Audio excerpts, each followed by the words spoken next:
यो अनुहारको जोर्नी टिएमजे सम्बन्धी समस्या हुँदाखेरि धेरैजनाले सर्जरी अथवा अपरेसन नै गर्नुपर्छ कि भनेर सोध्नुहुन्छ।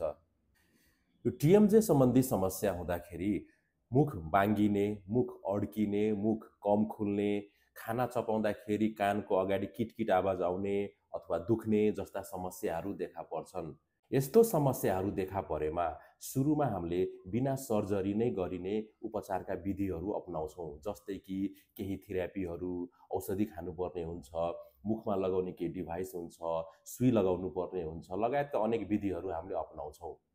सुरुको 3 देखि 6 महिनासम्म हामीले बिना सर्जरी नै यसलाई उपचार गरी समाधान गर्ने प्रयास गर्छौँ।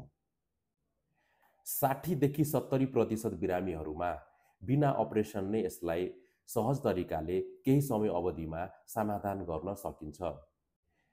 3 देखि 6 महिनाको अवधिमा पनि बिना अपरेसन उपचार गर्दा समाधान नदेखिएको खण्डमा हामीले सर्जरी अथवा शल्यक्रिया अपरेसन गर्नुपर्ने पनि सोच्नुपर्ने हुन्छ।